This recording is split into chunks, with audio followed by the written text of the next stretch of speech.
Բարև ձեզ, դուք դիտում եք Բանաձև ինֆորմացիոն շոուն։ Բանաձևը լրագրողական պլատֆորմ է եւ շաբաթվա խրոնոգրաֆ։ Այնինչ եղել է ու կա այս շաբաթ։ Ծանոթացեք թողարկման ցանկին ու վերնագրերին, որ սկսենք գովազդից անմիջապես հետո։ Վենետիկը գնահատեց, ԱԺ-ն ընդունեց, Սահմանադրության բարեփոխումների քարոզարշավը սկսված է, հարակվեն դեկտեմբերի 6-ին։ Սահմանադրության բարեփոխումները անիմաստ կդառնան,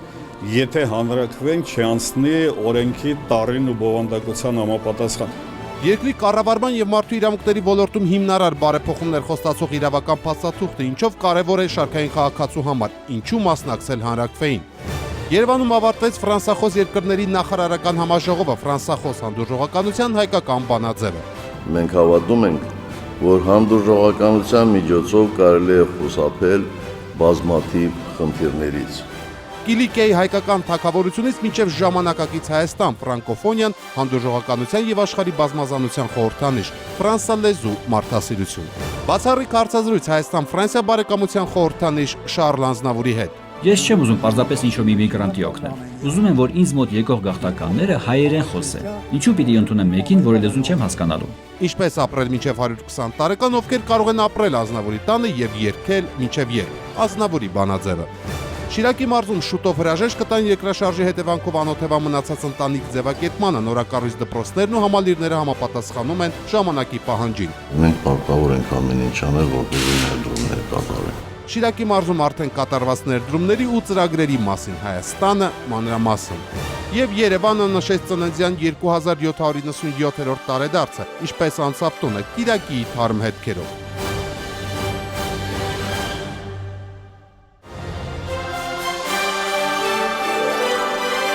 Մենք սկսում ենք բանաձևը։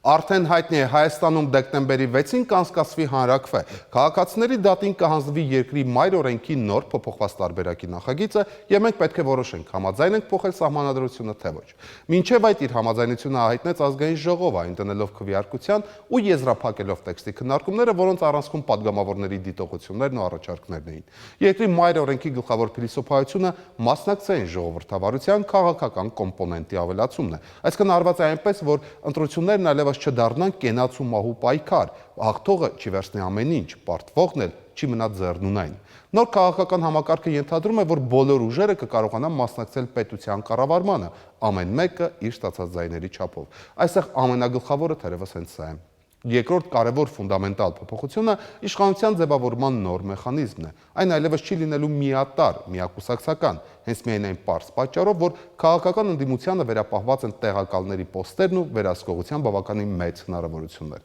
Այս ամբողջ ընթացքում փոփոխությունների հիմնական ընդդիմախոսները նշում էին այն, որ սահմանադրության բարեփոխումները որևէ կերպ չեն հետաքրքրել եւ չեն կարող հետաքրքրել քաղաքացիներին, քանի որ ուղղակիորեն չեն առնչվում նրանց խնդիրներին։ Մինչդեռ ճիշտ հակառակը, նոր սահմանադրությունը երաշխավորում է լիազորությունների եւ պարտականությունների ավելի տրամաբանական բաշխում, որի շնորհիվ արված գործը դառնալու է հասցեական, հետեւաբար քաղաքացին կիմանա ումից ինչ պահանջել եւ ամենակարևորը ում է պետք փոխել կամ ում հրաժարականը պահանջել։ Սա իր հերթին նշանակում է, որ նույնիսկ եթե խորհրդարանում ձևավորվել է մեծամասնություն, դա ամենևին չի նշանակելու անխռով օրեր, ճիշտ հակառակը։ Նոր սահմանադրությունը դնում է քաղաքական մրցունակության եւ արդյունավետության այնպիսի նշաձողեր ու այնպիսի պայմաններ, որոնք չբավարարելու դեպքում պաշտոնից զրկվելը շատ ավելի արագ ու անցնցում է լինելու, քան շատերը պատկերացնում են։ Հիմա արդեն երբ փոփոխությունների վերջնական տեքստը պատրաստ է, հանրաքվեի օրը հայտնի, փաստաթղթին ավելի հանգամանալից ծանոթանալու ժամանակն է։ Մենք ավելի քան 2 ամիս ունենք որոշելու ինչպես քվեարկել, իսկ մինչև այդ քննարկման վերջին ակորդներ ու խորհրդարանական քվեարկության մասին կպատմի Զորա Փարոյանը։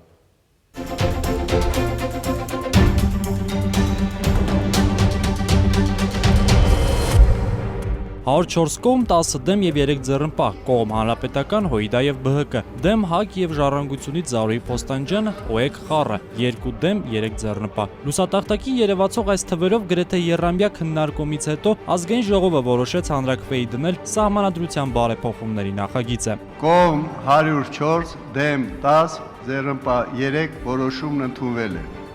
Խորհրդարանի աշտանային նստաշրջանի մեկնարկը նշանավորվեց հենց այս բարեփոխումների հարցի քննարկմամբ, որտեղ նույնիսկ այն քաղաքական ուժերը, որոնք մինչև այդ հայտարարում էին, որ չեն մասնակցելու քննարկումներին, մասնակցեցին, քննարկեցին, առաջարկեցին։ Բոլոր խմբակցությունները առաջարկներով դիմեցին հանձնաժողովին։ Սահմանադրության նախագծի ամենացցուն դրույթները հարթվեցին։ Իրավիճակն այնպեսին էր, որ կարծես թե կոմպրոմիսի ընդգծված անհրաժեշտություն չկար։ Բոլորս էլ տեսանք, որ ընդհանուր առմամբ քաղաքական ուժերը իհարկե շատ հաճախ նաև կտրուկ էին դնում, իրենց դիրքորոշումները, բայց եւ ընդհանուր տրամադրվածությունը քաղաքական կամքը այդպեսին էր, որ մենք հանուն նրա, որ պարզապես համադրությունը ընդունելի դարձնեինք, այդպիսի փոփոխությունների չեն գնալ։ Խորհրդարանական քննարկումներից մինչև քվեարկություն ընկած հատվածում փաստաթղթում հայտնվեցին փոփոխությունների բոլոր առաջարկները, բայց մի բան ակնհայտ է՝ Սահմանադրության նախագիծը փոփոխություններից հետո դարձավ բոլորինը։ Փոփոխություններ առաջարկողների միտումն այն ավելի լավը դարձնելն էր։ Ես չեմ կարծում, թե որևէ մեկը փոփոխություններ առաջարկում, որպեսզի առավել վատթարացնի։ Եվ հանձնաժողովն էլ իր հերթին քննարկելով փորձել է լավագույնը ընդունել։ Միայն հանրապետականը մոտ 300 առաջարկ է ներկայացրել Վահրամ Բաղդասարյանի պնդմամբ ամենաեական փոփոխությունները, որոնք ընդունվել են 60-ն են։ Շուրջ 60-ից ավելի սկզբունքային առաջարկություններ են եղել, ընդունվածների մասին է խոսքը։ Քաղաքական ուժերի առաջարկների մեծ մասը համընկել է նույն դրույթի վերաբերյալ առաջարկներ են ներկայացրել ՀՅԴ, ԲՀԿ, ՀՀԿ խմբակցություններն ու անհատ падգամավորներ։ Սպասվում էր, որ ամենաքննարկված խորհրդարանական ընտրություններին վերաբերող 89-րդ հոդվածի վերաբերյալ բոլոր խմբակցությունների անդամներից էլ առաջարկներ կլինեն։ Այդպես էլ եղավ։ ՀՅԴ խմբակցության առաջարկները երկնիշ թվերով են հաշվում, բայց գլխավոր առաջարկը Արծվիկ Մինասյանը համարում է խորհրդարանի ընտրության դրույթների փոփոխությունը։ Կենտրոնական տեղում ազգային ժողովի կազմավորման մեխանիզմի վերաբերյալ առաջարկությունն է, որը հնարավորություն է տալիս երկրում իսկապես քաղաքական կուսակցությունների կոալիցիոն սկզբունքով կառավարում տեղ ունենա եւ բացառվի որևէ մեկ առանձին վերցված քաղաքական ուժի մենաշնորհը։ Փոփոխության արդյունքում խորհրդարանի համամասնական համակարգի փոփոխության բոլոր լծակները տրվում է հասարակությանը։ Այսինքն համամասնական ընտրակարգը կարող է փոխվել միայն խորհրդարանի համաձայնությամբ ու հանրաքվեով։ ՀՅԴ առաջարկով 89-րդ հոդվածի 3-րդ մասի առաջին նախադասությունն այն հոդվածների մեջ է, որոնք պարտադիր պետք է դրվեն հանրաքվեի։ Այսինքն համամասնական ընտրակարգը փոփոխության չի կարող ենթարկվել միայն խորհրդարանի կողմից, դրա համար անհրաժեշտ է, որպեսզի խորհրդարանի 2/3 մեծամասնության առկայության պարագայում համապատասխան դրույթը դրվի հանրաքվեի։ 89-րդ հոդվածի շուրջ ծավալված բանավեճը սպասելի էր, մանավանդ որ այդ հոդվածի կոշտ ձևակերպումների մասին խոսել էր նաև Վենետիկի հանձնաժողովը, որն առաջարկել էր մանրամասները տեղափոխել ընտրական օրենսգիր։ Չնայած Վենետիկի հանձնաժողովին դեռևս չի փոխանցվել նախագծի նոր տարբերակը, բայց երկրորդ փուլը պարտադիր անցկացնելու պահանջը падգամավորների առաջարկով հանվել է։ Չէ նկատի ունեցվել ինչ-որ շատ հաճախ ներկայացվեց, բայց ինչև է, դա քաղաքական ուժերի խնդիրն է։ Որոշ դեպքերում նկատեք, որ տալիս են հնարավորություն նաև առանց երկրորդ փուլի, այսինքն քաղաքական ուժերը ունենում են հնարավորություն ստեղծելու կոալիցիաներ եւ զանազանալ եղանակներով լուծելու կայուն խորհրդարանական գործունեության խնդիր։ Խորհրդարանի կազմավորման հարցից ոչ պակաս սուր քննարկեցին ու քննադատեցին հանրապետության նախագահի լիազորություններին վերաբերող դրույթները։ Հանձնաժողովի ստացած առաջարկների մյուս գերակշիռ մասը վերաբերում է հենց այս դրույթներին։ Փոփոխությունից հետո նախագահը կընտրվի падգամավորների ձայների 1/3-ով։ Նախագահի ընտրության համար նախատեսվում է հնարավորինս բարձր շեմ 3/4։ Նախագահին վերաբերող այս դրույթների փոփոխությունը հատկապես ԲՀԿ եւ ՕԵԿ խմբակցությունների սրտով էր։ Երկուսն էլ դեմ էին ընտրիչների ինստիտուտին եւ երկուսն էլ այն հանելու առաջարկ էին ներկայացրել։ Ընտրիչների ինստիտուտը, որ հանրապետության նախագահին ուրեմն նախկինում գրված էր ընտրում են նաև տեղական ինքնակառավարման մարմինների ներկայացուցիչները, հիմա միայն պարլամենտն է ընտրելու, Քանի որ խորհրդարանն է ընտրելու եւ նախագահան զրկված է առաջնային մանդատի իրավունքից, մեր առաջարկն ընդունվեց եւ սահմանվեց ընտրության 3/4 շեմ, ինչը առավել բարձր լեգիտիմություն կապավի նախագահի համար։ Խորհրդարանական քննարկումների ժամանակ падգամավորները մտահոգություն էին հայտնել, որ նախագծում ամրագրված սեփականության իրավունքին վերաբերող դրույթները թույլ կտան ոտնահարել քաղաքացու սեփականության իրավունքները։ Այս դրույթը խմբագրվել է։ Ոչ ոք չի կարող զրկվել սեփականությունից բացառությամբ դատական կարգով օրենքով սահմանված դեպքերի։ Փոփոխություններով ամրագրվեց ու հստակեցվեց պետական սեփականության հարցը։ Այս մասով նույնպես խմբակցությունները առաջարկներ էին ներկայացրել հանձնաժողովին։ Ամրագրվեց, որը մեզ համար շատ կարևոր էր, որ Հայաստանի Հանրապետության ընդերքը եւ ջրային ռեսուրսները բացառապես Հայաստանի Հանրապետության պետական սեփականությունն է։ Պատգամավորներին մտահոգում էր նաև նախագծում տեղ գտած հավաքների ազատությանը վերաբերող դրույթը։ Պատգամավորների ընկալմամբ նախագծի այդ դրույթը ինքնաբուխ հավաքների բացառման հիմք էր տալիս։ Սա նույնպես վերանայվել է։ Նպատակարար գտանք հատուկ ամրագրել, որ ինքնաբուխ հավաքների իրականացման համար իրազեկում չի պահանջվում։ Քաղաքական ուժերը հատկապես կարևոր են համարում նոր նախագծում դատաիրավական համակարգին վերաբերող փոփոխությունները։ Դատական համակարգը այլևս չի կարող մեկ կենտրոնից ղեկավարվել։ Արտադրության խորհուրդը փոխարինվում է Բարսագույն դատական խորհուրդ ինստիտուտով, որը պատասխանատու է առաջին երկու ացիաների դատարանների ստեղծման համար, իսկ երրորդ ացիանը, որը վճռաբեկ դատարանն է եւ որը պետք է վերանայումների միջոցով իրականացնի օրենքի միատեսակ կիրառումը երկրում, անցնում է պարլամենտի նշանակման ընթացակարգով։ Նախագծի բնորոշ գիծը հենց ապակենտրոնացումն է։ Սա վերաբերում է նաև կառավարման ու քաղաքական համակարգերին։ Այլևս չի գործելու հաղթողին ամեն ինչ, պարտվողին ոչինչ սկզբունքը։ Ընտրություններից հետո բոլոր ուժերն էլ կունենան ձեռքբերումներ։ Քաղաքական մենիշխանության ապակենտրոնացման խնդիրը լուծված է։ Այսինքն այսօրվա հանրապետության նախագահի լիազորությունները չունեն առաջի 3 պաշտոնյաներից եւ ոչ մեկը։ Կառավարման խորհրդարանական մոդելի տրամաբանությունն արդեն ապակենտրոն է, այսինքն ամբողջ երկրի քաղաքականությունն այլևս կախված չէ մեկ ինստիտուտից։ Խորհրդարանական համակարգի պայմաններում առավել մեծ հնարավորություններ ունենք խուսափելու, այսպես ասած, ավտորիտարիզմից։ Դա անվիճելի է, որովհետև առաջնային ժողովրդի առաջնային մանդատ ունեցողը այլևս մեկ անձ չէ։ Եվ այսպես փոփոխությունների նախագծում մինչև քվեարկությունը հայտնվեցին բոլոր վիճահարույց դրույթների վերաձևակերպումները։ Հանձնաժողովը հիմնականում գտել է կոմպրոմիսային լուծումներ։ Ներկայացված հիմնական փոփոխությունները հստակ ցույց են տալիս այն միտումը, որը կա հանրապետության նախագահի կողմից, հասնել հնարավորինս մեծ քաղաքացիական համաձայնության, կատարել փոխզիջումներ։ Ազգային ժողովում քվեարկության օրը Վենետիկից հյուրերի էին սպասում, բայց հյուրը չհասավ։ Վենետիկի հանձնաժողովի նախագահ Ջիանի Բուկիկյոյի խոսքը կարդաց ազգային ժողովի փոխնախագահ Էդուարդ Շարմազանովը։ 2 օր անց Վենետիկի հանձնաժողովի նախագահը Բաղրամյան 26-ում էր։ Վենետիկի հանձնաժողովը նախագծի բոլոր բաժինների բարեփոխումների աշխատանքում ներկա է եղել։ Սերժ Սարգսյանը շնորհակալություն հայտնեց Վենետիկի հանձնաժողովի այն անդամներին, ովքեր նախագծի մշակման ժամանակ համագործակցել եւ բարձրորակ մասնագիտական օժանդակություն են ցուցաբերել հանձնաժողովին։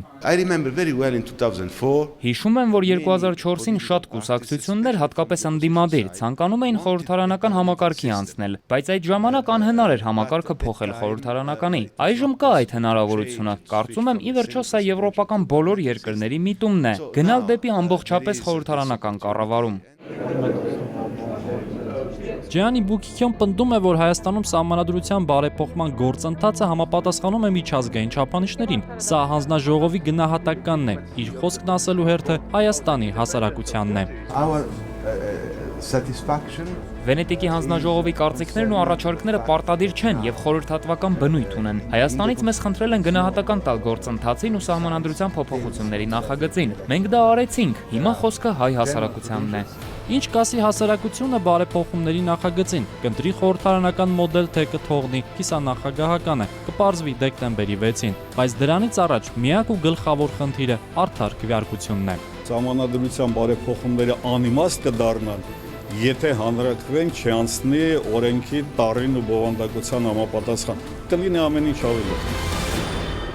Եվ այսպես նախագահի հրամանագրից հետո սահմանադրական բարեփոխումների հանձնաժողովն ավարտեց իր աշխատանքը։ Քարոզարշավի մեկնարկը տրվեց հոկտեմբերի 10-ին եւ կտևի մինչեւ դեկտեմբերի 4-ը։ Հիմա հարցը քաղաքական օրակարգում է։ Մինչեւ դեկտեմբեր դեմերը կներկայացնեն իրենց հակափաստարկները, կողմ քաղաքական ուժերը կներկայացնեն նախագծի դրական փոփոխությունները։ Զորապարյան, Նարեկ Գալստյան, Ավետ Տավյան, Բանաձև։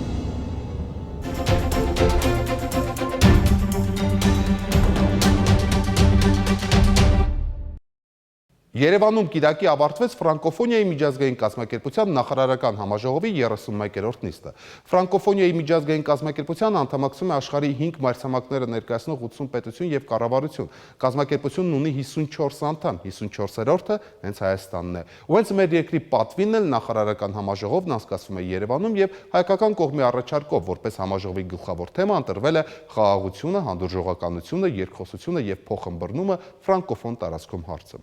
Այս համաժողովը բավական մեծ լսարանի առաջ Հայաստանի դիրքորոշումները եւ գլխավոր քաղաքական ուղերձները ներկայացնելու լավ հնարավորություն է։ Ողջունելով հյուրերին, նախագահ Սարգսյանը խոսել է այն մասին, որ Հայաստանը պատրաստ է աշխարհի հետ իր հարաբերությունների հիմքում դնել հանդուրժողականությունը, որի բացակայությունը կարող է հանգեցնել ճգնաժամերի ու հակամարտությունների։ Կազմակերպությունը բավական բաց է նաեւ մեր երկրի համար։ Այս տարի ընդունել է հատուկ հայտարարություն հայոց ցեղասպանության վերաբերյալ։ Հենց այս հանգամանքը հաշվի առնելով նախագահը հայտարարել է, որ մեր պետությունը կշարունակի կյանքի կոչել կազմակերպության առաջ ստանձնած պարտավորությունները, նպաստել ֆրանսերենի տարածմանը։ Իդեպ ֆրանսերենը միջերկրականի ափին դարեր առաջ ծաղկում ապրած Կիլիկիայի հայկական թագավորության պաշտոնական գրագրության եւ արվեստի լեզուն էր։ Ֆրանսախոս հանդուրժողականության նախարարական համաժողովն այսօր եզրափակվել է։ Արդյունքների մասին կպատմի Դավիթ Սարգսյանը։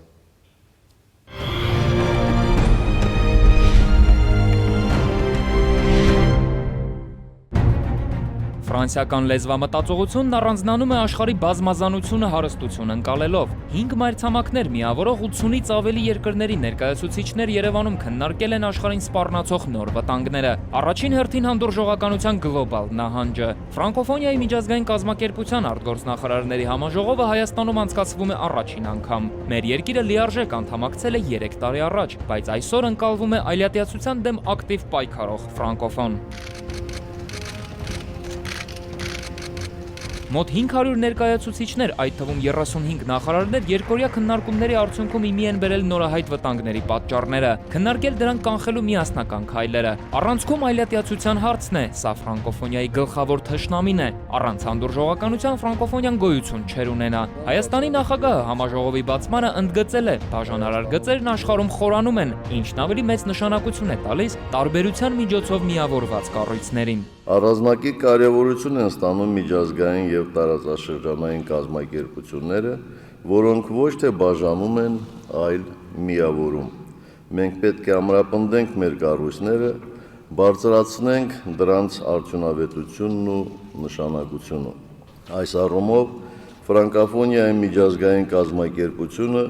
բացառիկ կարևորություն ունի։ Նախագահի խոսքով հակամարտությունները եւ ճգնաժամերը շարունակում են սպառնալ նաեւ ֆրանկոֆոն տարածքի որոշ տարածաշրջանների անվտանգությանը եւ վտանգել կայուն զարգացումը։ Մենք հավատում ենք, որ հանդուրժողականության միջոցով կարելի է խուսափել բազմաթիվ խնդիրներից։ Եվ հակառակը, անհանդուրժողականությունը կարող է հանգեցնել ճգնաժամերի, հակամարտությունների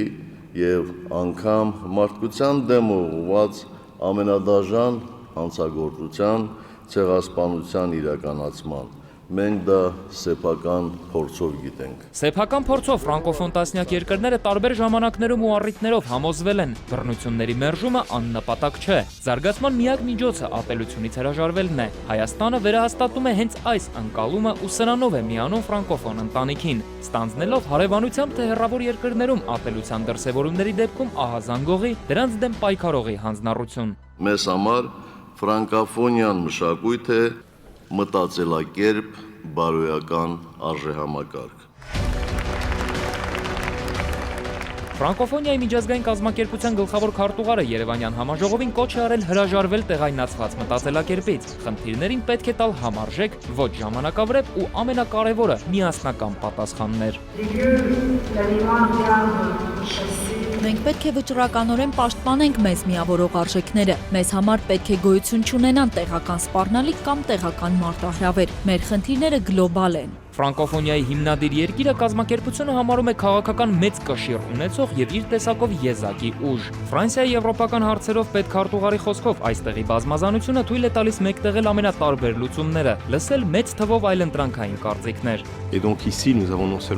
Կրոնական նաեւ մշակութային բազմազանությունից զատ սա նաեւ քաղաքական կշիռ ունեցող կառույց է։ Այստեղ յուրաքանչյուր անդամ իր ներդրումն է ունենում, իսկ միասին մենք հանդուրժողականության օրինակ ենք։ it's also partly a question of education. Հանդուրժողականությունը շատ կարևոր է, բայց դա դժվար է հաստատվում։ Կարծում եմ, սա մասամբ կրթական խնդիր է։ Անհրաժեշտ է ընդգծել այս հարցում կրթության կարևորությունը։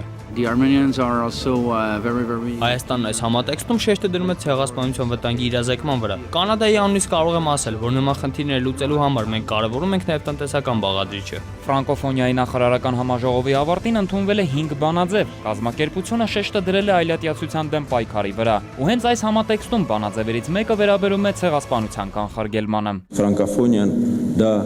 բավական մեծ ուժ է, փաստորեն աշխարհի 1/3-ն է։ Բոլոր երկրները պաշտպանեցին այդ բանաձևը։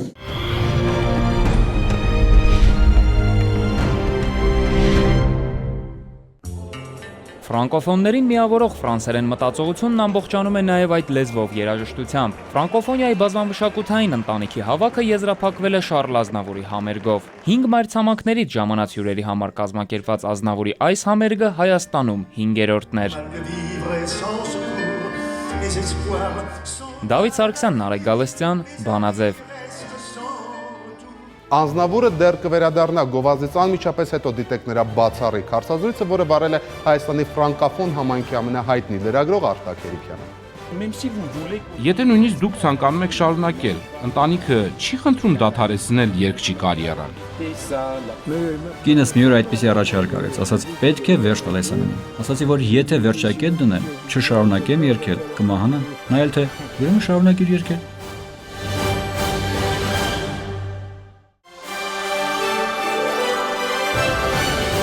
Դուք դիտում եք Բանաձևը։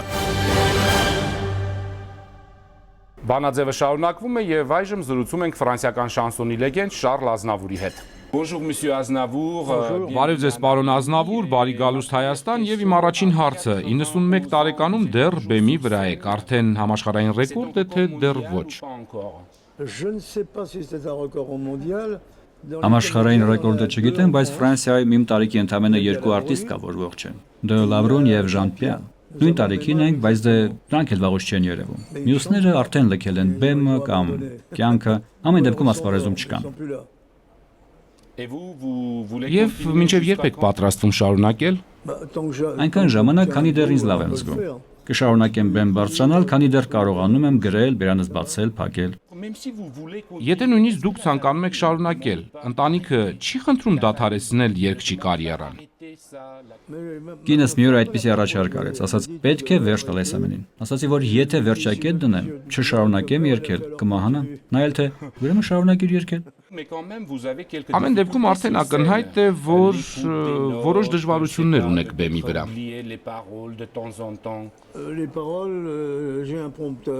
Երգի բառերը հիշելու համար հուշարաշ ունեմ բեմի անկյունում։ Ես սա հրապարակավ խոստովանում եմ, ասում եմ, հանդիսատեսը գիտի դա, ոչինչ չեմ թաքցնում։ Բեմի վրա իմ կյանքն եմ պատմում, ասում եմ այն, ինչ որ եմ։ Այդպես ավելի հանգիստ եմ զգում։ Խոստովանում եմ, որ 91 տարեկան եմ ու էլ լավ չեմ լսում, թեև լսողության սարք ունեմ։ Օգնում է, որ ժամանակին ճիշտ ակորդ վերցնեմ։ Ես միակը չեմ, որ հուշարարով եմ բեմ բարձրանում։ Միակն է, որ այդ մասին ասում եմ բարձրաձայն։ Մյուսները չեն խոստովանում։ Ինձնից շատ ավելի երիտասարդները կան, որ շատ ավելի վաղուց են սկսել կորցնել լսողությունը։ Դուք մի անգամ ասացիք, որ ապրելու եք 120 տարի, երգելու եք 100 տարի։ Դրա ճանապարհին եմ։ Տիկին Ուլա Ազնավուրի հետ արդեն կես դար է ամուսնացած եք, բայց նա երբեք ձեզ չի ուղեկցում համերգների ժամանակ, ինչու։ Իմ կինը չի սիրում ճամփորդել։ Նա միշտ իր գործերին է, երեխաների հետ, ընդհանրապես աստղիկ կին չէ։ Նա բանվորի կնոջ պես է իրեն պահում։ Աստղային կյանքի հետ զալար չունի, չի սիրում, որ այստեղ այնտեղ պատվեն իրեն, ընդունելության հրավիրեն։ Աստղիկ կինը չպիտի ապրի տան գործերով, այլ պիտի սեթևետի հավաքույթներում։ Իմ կինը նրանցից չէ։ Պարոն Ազնավուր, դուք դեռ շարունակում եք ամեն օր լողալ։ Այո, երբ ես իմ տանն եմ լինում, ամեն օր լողավազան եմ գնում։ Բայց դուք լողալ չգիտեք։ Այո, բայց լողալու հատուկ գոտի ունեմ, ամերիկյան է։ Դրա շնորհիվ ջրի մեջ ինչ ուզում անում եմ, քայլել, լողալ, շատ թեթև գոտի է։ Մի անգամ այն պատահաբար աչքովս ընկավ Միացյալ Նահանգներում եւ շատ ուրախ եմ։ Ձեր վերջին համերգները սկսում եք մի երգով, որը շատ վաղուց է գրվել, մոտ 50 տարի առաջ, Էմիգրանտները։ Ինչու հենց այդ երգը։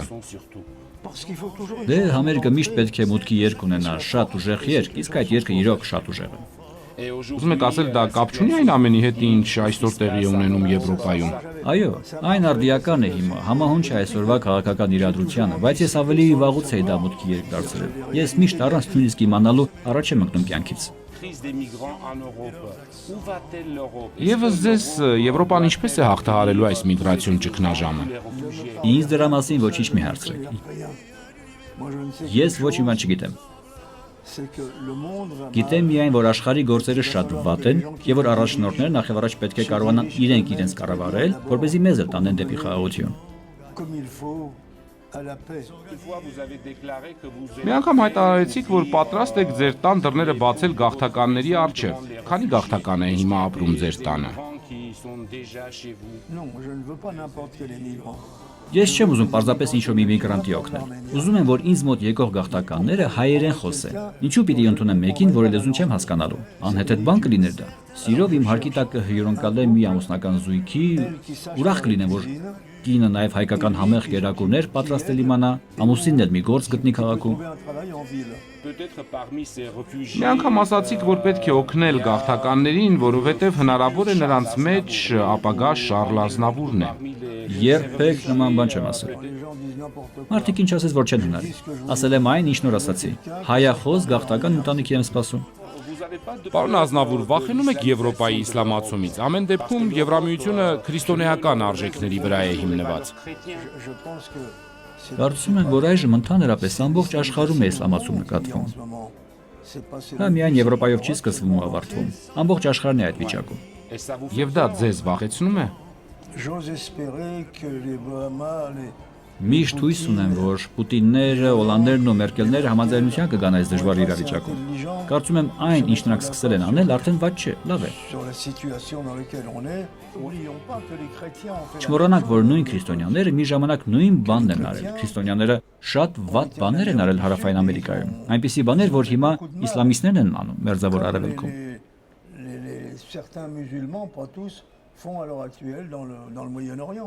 Նրանք քաղաքակրթություն են կործանել, որովհետև ուզում էին բոլորին ուժով քրիստոնյա դարձնել։ Բայց ախր այդպես չի լինի։ Բոլորը չեն կարող լինել քրիստոնյա կամ հրեա կամ մահմեդական։ Ամեն մեկս մեր կրոնն ունենք եւ պետք է հարգենք միմյանց կրոնները։ Այսօրվա աշխարհում շատ կարեւոր է մեր անցյալի մշակույթի հանդեպ հարգանքը։ Չի կարելի ոչնչացնել օտար մշակույթները։ Պարոն Ազնավուր, ամեն մի մեծ հայի որևէ սահմանում է տալիս։ Ի վերջո, ձեզ համար ով է հայը։ Նա, ով մեկ կաթիլ հայկական արյուն ունի։ Այն է իսկական հայը։ Սա է սկզբունքը։ Մեկ գաթիլ ունի արյունի մեջը, հայկական գաթիլը հայ է։ Նա կարող է լինել մահմեդական, կարող է լինել հրեա, բայց կարող է լինել հայ, կրոնը կապ չունի ազգության հետ։ Միշտ ասում եք հայերենը ձեր ընտանեկան լեզուն է։ Այո, ճիշտ եք։ Հիմա դուք տանն եք, ընտանիքի հետ գուցե շարունակենք հայերեն զրուցել։ Այո, բայց երբ դուք հարցազրույց եք վերցնում, դուք անում եք զրուցավարի ձեր գործը։ Երբ ես եմ պատասխանում ձեր հարցերին, ես էլ իմ գործն եմ անում։ Իսկ իմ գործի լեզուն, մասնագիտական լեզուն, երբեք հայերենը չի եղել, այլ ֆրանսերենը։ Qu'est-ce que vous pensez sur le conflit du Haut-Karabakh, le danger de la guerre entre l'Arménie et Ղարաբաղյան հակամարտության շուրջ վերջերս իրադրությունը սրվեց եւ ինչ կարծում եմ պարոն Պուտինը միակն է, որը կարող է մեզ օգնել։ Գուցե հրեաները նույնպես։ Հրեաները այդ ինչպես։ Ինչպես թե ինչպես։ Աշխարհում կրոնական բախումները ավելի են սրվելու եւ հրեաները որևէ շահ չեն ունենա երկու կրոնների բախման մեջ։ Ես ասում եմ գուցե։ Որովհետև ճանաչում եմ շատ հրեաների, նույնիսկ շատ կարևոր դեմքերի, որոնք կողմ են ցեղասպանության ճանաչմանը եւ շատ հնչեղ հայտարարություններ են անում այդ մասին։ Պարոն Ազնավուր, մենք սկսել ենք հայկական հարցի լուծման համար պայքարի երկրորդ դարը։ Այո, եւ որևէ պատճառ չունենք պայքարը դադարեցնելու։ Այնքան ժամանակ, քանի դեռ Թուրքիայի 35%-ը կշարունակի թքած ունենալ մեր այդ պատմության վրա եւ աշխարհը կշարունակի այդ ժողովրդին մատով ցույց տալ իր նախնիների գործած հանցանքների համար։ Ոչինչ, որի հետ այսօրվա թուրք երիտասարդությունը կապ չունի։ Վերջին անգամ երբ Ծիզեռնակաբերդի հուշահամալիրում էի, Բազմաթիվ թուրք երիտասարդների հանդիպեցի։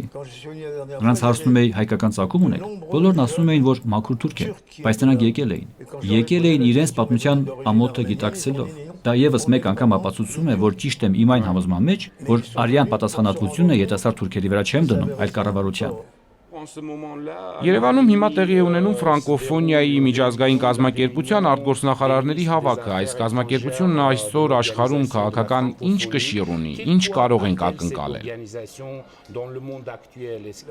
Հրաշալի է, որ այդ կարևոր հավաքի համար ֆրանկոֆոն երկրները Հայաստանն են ընտրել։ Հայաստանն ֆրանկոֆոն երկիր է։ Փողոցում երիտասարդներ են մոտենում ինձ եւ հրաշալի ֆրանսերեն են խոսում։ Այնուամենայնիվ, ինչ եք կարծում, Հայաստան ավելի շատ ֆրանսախոս երկիր է, թե ֆրանսասեր։ Մենք արդեն գիտեինք, որ Հայաստանը ֆրանկոֆիլ երկիր է, իսկ ֆրանկոֆոնիան դեռ ընթացքի մեջ է։ Բայց կարծում եմ, որ ի վերջո Հայաստանը կդառնա լիարժեք ֆրանկոֆոն երկիր։ Հայաստանում երկրորդ տարածված լեզուն ռուսերենն է, ինչը բնական է, Հայաստանն ու Ռուսաստանը հարևաններ են, բայց շատ կարևոր է, որ այստեղ նաև ֆրանսերեն են սովորում։ Ֆրանսիան հզոր գրականություն ունի, հարուստ մշակույթ, ֆրանսերեն այդ ամենը յուրացնելու բանալին է։ Այդ կազմակերպությունը ինչ կարող է տալ այսօր Հայաստանին։ Ավելի լավ է ունենալ հուսալի բարեկամներ։ Ֆրանսիան սիրում է Հայաստանը։ Ֆրանսիայում մեզ օրինակելի համայնք են համարում։ Այնտեղ երկու օրինակելի համայնք չկա, կա մեկը, որը հայ համայնքն է։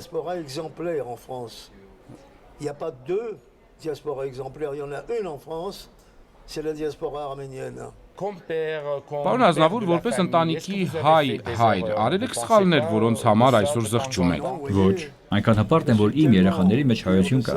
Միշան եկավ Էջմիածնում կնքվեց, նա իմ կարծիքը չհարցրեց։ Նիկոլան հիմա հայերեն է սովորում եւ առանց իմ խնդրանքի։ Հաջորդ անգամ նա Հայաստան է գալու, որ մկրտվի։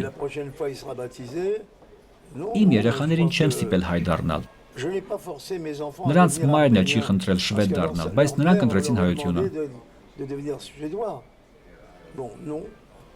Եվ որն է իմ սխալը։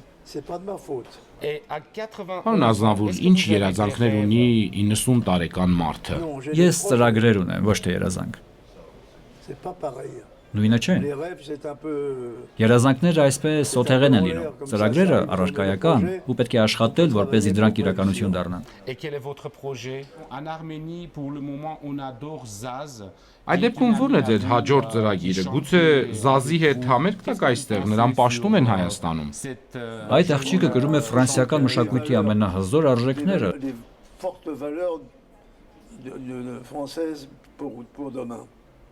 Նրան մեծ ապագա է սպասում, հրաշալի է սկսել, շատ հեռու կգնա, եթե իհարկե շարունակի այնպես, ինչպես հիմա է։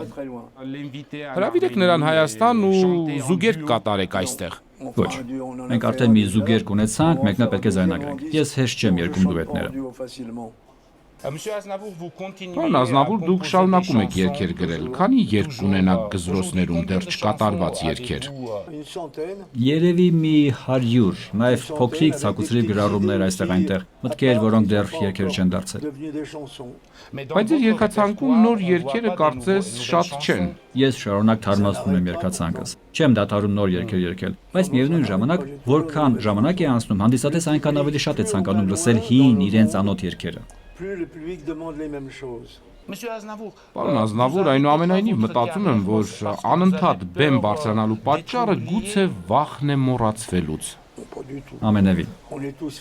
Մենք բոլորը ստեղծված ենք, որ մի օր մոռացվենք։ Այդքան հիմար չեմ, որպեսզի մտածեմ, թե մոռացված չլինելու համար պետք է անդադ աշխատել։ Չեմ դադարում ստեղծագործել, որովհետև սիրում եմ իմ գործը եւ վերջ։ Աշխատանքը ինձ ուժ է տալիս։ Այն խեղճ 80 տարեկան ջահելների պես չեմ, որ բազմոցի մեջ մխրճվեմ ու հեռուստացույցի առջև քնեմ։ Չնայած հիմա ես էլ եմ մի քիչ շատ քնում։ Եթե ապրում ես, պետք է լիարժեք ապրես կյանքդ։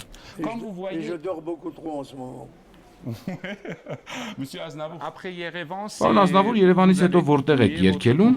Երևանից հետո կարծում եմ Հոլանդիան, չէ, նախ Լոնդոն, հետո Հոլանդիա, այնուհետև գնալու ենք Դուբայ, Միացյալ Նահանգներ, հետո Բրյուսել, վերջ չկա։ Aux États-Unis, et puis on va à Bruxelles, ça n'arrête pas. Պարոն Ազնավուր, այսօր ձեզ համար մի նվեր ունեմ։ Հայկական գինի է հաստատ։ C'est le vin arménien. Ոչ, այստեղ մի արտասովոր ֆենոմենալ ստեղծագործություն է։ C'est quelque chose extraordinaire, phénoménal. Il faut regarder là. Et qu'est-ce que ça Եվ ինչ է սա։ Ça Միկրոքանդակ մազի վրա վերևում փիղ է, կիսաթանկարժեք քարերով, ռուբինով։ Ասիգա շատ նշանավոր միկրոքանդակագործը Էդուարդ Տեր-Ղազարյան, անոր թորնիկը հրավ հատուկ ցեզի համար, նույն անունը ունի, Էդուարդ Տեր-Ղազարյան։ Ça me fait plaisir. Շնորհակալություն, շատ հաճելի է, աչքս միշտ այս սարքին կլինի։ Աչքիս լույսի պես կպահեմ։ Իրոք շատ գեղեցիկ է, շատ հաճելի նվեր։ Շնորհակալ եմ։ Շնորհակալություն, պարոն Ազնավուր։ Մենք զրուցում էինք աշխարհահռչակ շանսոնիե Շարլ Ազնավուրի հետ, բանաձևը կվերադառնա գովազդից հետո։ Շիրակի մարզում շուտով հրաժեշտ կտան երկրաշարժի հետևանքով անօթևան մնացած ընտանիք ձևակերպմանը, նորակառույց դպրոցներն ու համալիրները համապատասխանում են ժամանակի պահանջին։ Մենք պարտավոր ենք ամեն ինչ անել, որպեսզի ներդրումներ կատարենք։ Շիրակի մարզում արդեն կատարված ներդրումների ու ծրագրերի մասին Հայաստանը մանրամասն։ Եվ Երևանը նշեց ծննդյան 2797-րդ տարեդարձը, ինչպես անցավ տոնը Կիրակիի թարմ հետքերով։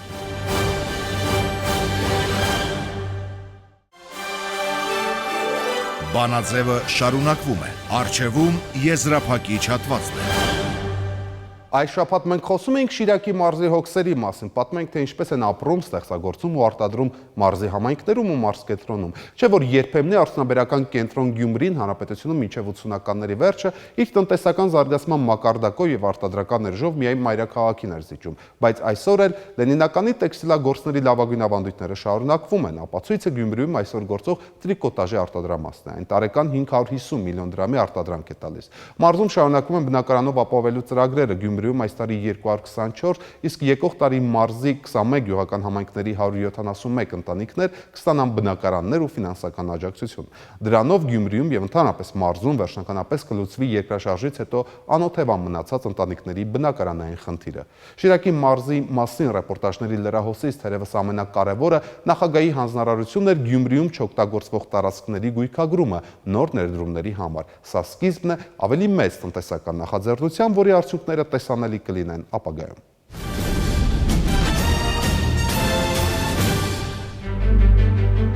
Ազգային ժողովի պատգամավոր Հովհաննես Մարգարյանը կառավարության հետ գրեթե յուրաքանչյուր հարց ու պատասխանի ժամանակ խոսում էր Գյումրու պաթոլոգո-անատոմիական կենտրոնի անմխիթար վիճակի մասին։ Ինչպես ներկայացնում են բազմաթիվ շիրակցիներ, դիակները կարտոֆիլի պարկերի նման դնում են բետոնյա հատակին, իսկ տեղ չլինելու դեպքում նույնիսկ իրար վրա։ Մարգարյանի մտահոգությունն արդեն անցյալում է, նոր պայմաններ եւ նոր պայմաններում աշխատելու լավ հնարավորություններ։ Շիրակի մարզում նոր շենքի կառուցման եւս մեկ ծրագիր է ավարտվել, այս դեպքում առողջապահական նշանակության։ Գյումրին նոր պաթոլոգո-անատոմիական լաբորատորիա ունի, կան լաբորատորիայի տարբեր բաժինների ու բուժանձնակազմի համար նախատեսված սենյակներ։ Շենքի 1/10 մասն զբաղեցնում են դիերի պահման սառնարանները։ Համապատասխան ջերմությունը կարգավորելուց հետո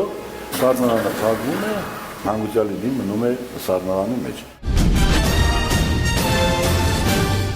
Քանդակագործ Մարինեն Գյումրիի 3-րդ արհեստագործական ուսումնարանի բակը զարդարող քանդակի վերջին շտկումներն է անում։ Յուրաքանչյուր տարի մեջ կա խաչ, դա մեր քրիստոնեությունն է։ Ուսումնարանի ներսում նոր գույքն են տեղավորում։ Մի քանի օր հետո կբերվեն նաև արհեստանոցների համար անհրաժեշտ պարագաները։ Այստեղ գործում են վարսավիրության, ձեռագործության, խոհարարության, փայտի ու քարի փորագրության, ոսկերչության բաժիններ։ Սալիկապատված է հատակը, առաստաղը վերանորոգված է, լուսամուտները վերանորոգված է, դռները նորովի է արված։ Առանց ճարտարապետական տեսքը փոխելու կառուցվել է 2 թեքահարթակ եւ հատուկ վերելակ հաշմանդամություն ունեցողների համար։ Աշխատանքներն ավարտված են։ Պետական բյուջեից 300 միլիոն դրամ է հատկացվել։ Վարդուհի նորակառույց արվեստի դպրոցն արդեն 220 աշակերտ ունի։ Դասերն անվճար են։ Երեխաները սովորում են ֆլեյտա եւ դաշնամուր նվագել, նկարել եւ պարել։ Դասասենյակներն ապահովված են նոր գույքով եւ երաժշտական գործիքներով։ Եռահարկ շենքն ունի 5 համերգային դահլիճ։ Աշոց քիմիչնակարգ դպրոցի ֆիզիկայի լաբորատորիայում գործնական աշխատանք է։ Դպրոցում բոլոր պայմանները կան դասերը հետաքրքիր դարձնելու համար։ Դասասենյակները լուսավոր են ու կահավորված։ 4 մասնաշենքով դպրոցը նախատեսված է 360 աշակերտի համար։ Ունենք լոկալ ջեռուցման համակարգ։ 6-ամյա շողիկը նորաբաց Էմիլի Արեգակ բազմակի հաշմանդամություն ունեցող երեխաների ցերեկային խնամքի կենտրոնի 40 շահառուներից մեկն է։ 1600 քառակուսի մետր տարածքով այս հաստատությունը Հայաստանում ամենահարմարեցված վայրն է բազմակի հաշմանդամություն ունեցող մոտ 80 անձի եւ նրանց ընտանիքների 400 անդամների համար։ The Link International-ը Գյումրիի տեխնոլոգիական կենտրոնի ստարտափերից է։ Այդ ընկերությունն իր տարածքն ունի առանձին 2 հարկանի շինություն 860 քառակուսի մետր ընդհանուր մակերեսով։ Աշխարհի 5 խոշորագույն ընկերություններից մեկը լուրջ նշաձող է մասնագետներ պատրաստելու համար։ The Link-ի երկարաժամկետ զարգացման ծրագիրը նախատեսում է Հայաստանը վերածել տարածաշրջանային հետազոտական կենտրոնի։ Հիմնական ուղղությունները կլինեն տեղեկատվական տեխնոլոգիաների ծրագրային լուծումներն ու նոր մշակումները։ Մեր հիմնական պատվիրատուն հենց մենք ենք, այսինքն մենք աշխատում ենք սեփական պրոդուկտի վրա։ Մտահղացումը ավստրիական, տեխնոլոգիան գերմանական, ավտոնոմ էներգոարտադրություն։ Էմիլի Արեգակի տանիքին տեղադրված է մեր երկրում այս պահին գործող ամենամեծ ֆոտովոլտիկ կայանը։ Այլ կերպ ասած, մոտ 360 վահանակներ արևի էներգիան վերածում են էլեկտրականի։ Հայաստանում մոտ 300 արևային օր կա, այսպիսով արդյունավետությունն ապահովված է։ Ժամանակը ցույց տվեց, ավստրիացիներն իրենց հաշվարկներում չեն սխալվել։ Ավելցուկն ուղարկվում է հեցին, այն տեղադրել է երկկողմանի հաշվիչ եւ կայանն առաջին Հայաստանում միացվել է բաշխիչ ցանցին։ Գյումրի 2 բարձրավոլտ ենթակայանը միշտ լարման տակ է, այն ոչ միայն բաշխում, այլ նաև փոխոսքեր է ապահովում։ Ենթակայանում խտացվում է մոտավորապես 1000 միավոր քանակի ինֆորմացիա, դրանք մշակում ու հարթվում են դիսպետչերական կենտրոնին, օպտիկական մալուխների միջոցով։ Էներգետիկա եւ բնական պաշարների նախարարության Գյումրի 2 ենթակայանի վերակառուցումը տևել է 28 ամիս։ Մոտակա մի քանի տարիների համար մենք ունենք կատարել գործված ենթակայան։ Հանդիպում 3-րդ եւ մարզի 3-րդ։ Այս անգամ նախագահը խորհրդակցություն է հրավիրել Շիրակի մարզի սոցիալ-տնտեսական վիճակը, խնդիրներն ու ձեռքբերումները քննարկելու համար։ Սերժ Սարգսյանը Շիրակի մարզպետից նախ ուզում է իմանալ բոլոր այն համակարգային ծրագրերի ընթացքի մասին, որոնք կարող են դրական ազդեցություն ունենալ ամբողջ մարզի տնտեսական աճի վրա։ Գյուղատնտեսությունն առաջնային ճյուղ է։ Մասնավորապես գյուղատնտեսության ոլորտում կցանկանայի տեսնել, թե ուր ենք հասել կապսի ջրամբարի վերականգնման աշխատանքներում եւ ինչպիսի ինտենսիվությամբ եւ արդյունավետությամբ է իրականացվում արոտավայրերի ջրարգացման աշխատանքները։ Շիրակի մարզպետը նախագահային մանրամասն ներկայացրել է իր մարզի գլխավոր խնդիրները։ Ֆելիքս Ցոլակյանը նախագահին ներկայացրել է 2014-15 թվականների առաջին կիսամյակի սոցիալ-տնտեսական զարգացման ծրագրերը։ Եղան կոնկրետ հանձնարարականներ, որոնց հետ կապված ուղիները գտնվեն։ Երկրորդ քաղաքը նույնպես առաջնայինությունների մեջ է։ Նախագահը հիշատակեց նաև գյումրեցի մարզիկներին օգնելու հանգամանքը։ Նրանց համար պետք է ստեղծել ավելի լավ պայմաններ, որովհետև նրանք բարձր արդյունքներ են ցույց տալիս։ Ներդրումներից մինչև կանգ առաջին հրապարակներ։ Նախագահային հետաքրքրում են չօգտագործվող շինությունները։ Դրանք կարող են շատ արագ վերածվել արտադրական շինությունների։ Այսինքն գույքագրել այդ ամբողջը, որովհետև ֆինանսների ծրագրերի արկայության պայմաններում անթույլատրել է այդպիսի շինությունների երկար փնտրտուքը։ Դա բնական է, որ ավելի գրավիչ չի դարձնում ներդրողների համար եւ մենք պարտավոր ենք ամեն ինչ անել, որպեսզի ներդրումներ կատարենք։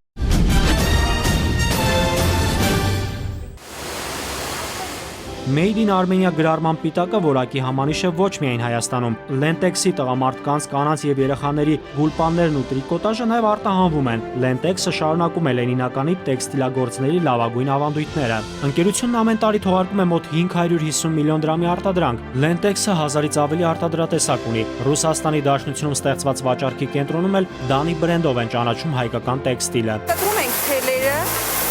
դասավորում ենք, տալիս կարողներին, այնտեղ կարում ենք, հատետավորում եւ ուղարկում ենք համապատասխան վայրեր։ Նախագահային հատկապես հետաքրքրում են մեծաքանակ բնակարանները։ Դրանք ամբողջովին բնակեցված են եւ բնակիչներն այդ գույքի սեփականատերերն են թե ոչ։ Քաղաքից հանվել են, վերացվել են արդեն օգտագործման համար ոչ պիտանի տնակները։ Դա մի կողմից հնարավորություն կտա նոր շինարարության,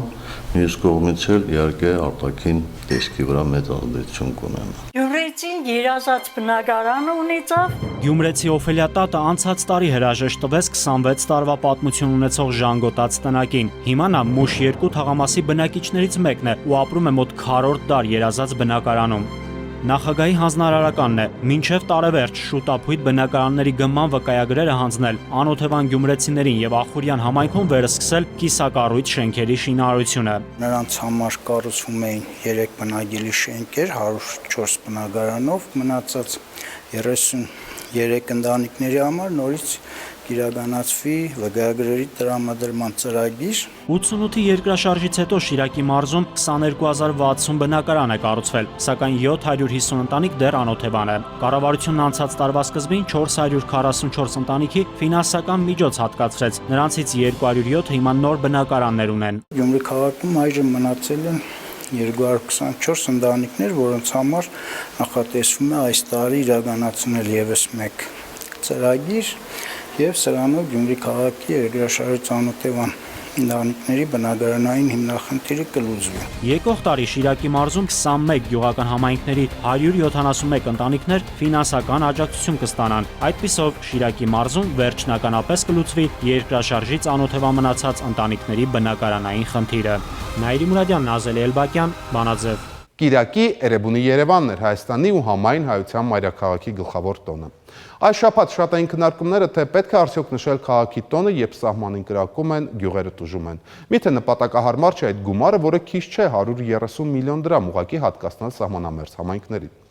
Էրեբունի Երևանը իրոք կարելի էր չեղարկել, որովհետև Ադրբեջանը խախտելով հրադադարը շարունակ գնդակոծում եւ հրետակոծում է սահմանամերձ համայնքները։ Չեղարկել, որովհետև տուժած գյուղերի բնակիչները, որոնց ապրուստի հիմնական միջոցը գյուղատնտեսությունն է, զրկված են իրենց հողերը մշակելու հնարավորությունից։ Երևանյան տաշի տուշին ինչ որ չի բռնում սահմանային կրակահերթի տակ հայտնված մարդկանց հանապազորյա տագնապի հետ։ Քաղաքի տոնը չպետք է նշել, որովհետև Արգիշտի ու Մենուայի դերակատարներն էլ, ձիերն էլ հոգնել են իրենց պսևդո-դոկումենտալ մոնումենտալիզմից։ Սեպագիր դեմքեր, ռաբիս երգեր, ձանձրալի տեքստեր, գավառական կարգախոսներ, խղճուկ ներկայացումներ, պաթետիկ ելույթներ, պրոտոկոլային խաղեր եւ ձևական շնորհավորանքներ։ Հիշենք, որ Ստեփանակերտի ղեկավարությունը ընկալելով պայլրջությունը քաղաքի տոնը չնշեց։ Էջմիածնի քաղաքապետարանը գնահատելով իրավիճակը քաղաքի տոնը նշեց, բայց քաղաքապետարանի հանգանակած 1 միլիոն դրամն էլ ուղարկեց Տավուշի մարզ, Չորաթան գյուղ։ Մյուս կողմից Էրեբունի Երևան տոնը պետք էր նշել, որովհետև արդեն ժամանել էին աշխարհի 20 քաղաքների պատվիրակություններ։ Տոնը պետք էր նշել, որովհետև Երևանի մասին օրենքը թույլ չի տալիս քաղաքային բյուջեն ծախսել Երևանի սահմաններից դուրս եւ այլ կարիքների համար։ Երևանը բարեգործական կազմակերպություն չէ, քաղաք է իր օրենքներով, իր ավանդույթներով ու կենսառիթմով։ Գործարարները Էրեբունի Երևանին գումարը տրամադրել էին հատուկ նպատակով ծախսել քաղաքի տոնը կազմակերպելու համար։ Երևանի բնակիչները, որոնց վճարած հարկերով է ձևավորվում քաղաքի բյուջեն, ամբողջ տարին աշխատելուց հետո իրավունք ունեն մեկ օր հանգստանալ։ Պետք է ոչ թե Երևանի բերանից կտրել ու ուղարկել մարզեր, այլ պետք է հնարավորություն ստեղծել, որ այդ նույն երգն ու պարը լինի նաև սահմանամերձ համայնքներում։ Հիմա ինչ անել, ով է ճիշտ։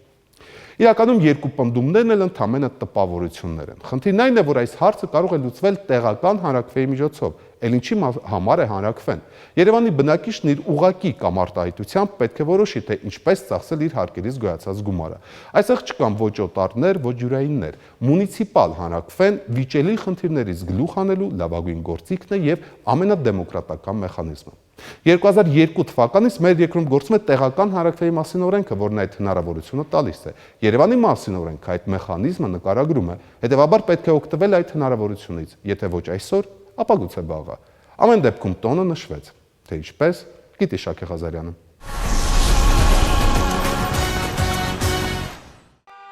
Ջերմ բարի քաղաքում լույսը բացվեց ազդանշանով։ Նոր արթնացող երևանցիները կարծեցին հարսանիք է, պարզվեց զարդարված ջրցաներն են։ Սանիթեքն է ողջույններ փոխանցում 2797 տարեկան Երևանին։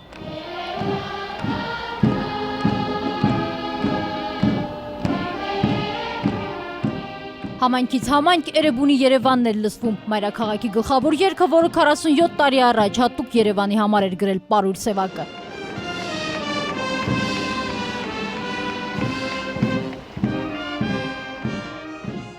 Ջերմ ու բարի քաղաքի բոլոր երանգները Երևանով մեկ են, հատուկ այս առիթով լվացված հուշարձանների մոտ։ Պատմությունից մինչև ավելի լավ Երևան։ Նախատեսող փոփոխություններից մեկ երկուսի մակետները։ Քաղաքաշինական ծրագրերի հաշվետվությունը ներկայացնում են ցանկացողին, ինչ նոր այգիներ են նախագծվում, ինչպես է քաղաքը լուսավորվելու էներգախնայող նոր սարքերով։ Կենդանաբանական այգու ներկայացուցիչն էլ մանրակերտն է բերելու պատմում է, ինչ պայմաններում են ապրելու կենդանիները։ Այստեղ փղերի ազատավանդակի մակետն է, եթե նայեք կտեսնեք, որ այն գրեթե եռակի անգամ ավելի մեծ է։ Երևանցի Ռազմիկ Մարգարյանը իր պաբեդայի ղեկը բաց չի թողնում։ Երևանը 2730 տարեկան էր, երբ այս մեքենան արտադրվեց, ինքն էլ ծնվեց։ Իմեննո գեներալի ատուել է, ումն է էլ չեմ հիշում։ Սա Ռազմիկ պապի միակ անտիկվար մեքենան չէ։ Ինչքան թոր ունի, այնքան Վոլգա, Մոսկվիչ ու Զիմ։ Ամեկը մի թորանս անունով ոնց որ իրանց եմ նվիրած բերե։ Այս ամբողջ ընթացքում քաղաքապետարանի դռները չփակվեցին։ Հենց այդտեղ Արգիշտի 1 հասցեում շնորհվեցին ոչ միայն պատվավոր քաղաքացու կոչումները, այլ Արգիշտի առաջին մեդալները։ Շաքե Ղազարյան, Աղվան Ասոյան, Խաչատուր Եսայան, Բանաձև։ Դուք դիտում եք Բանաձևը, ցտեսություն։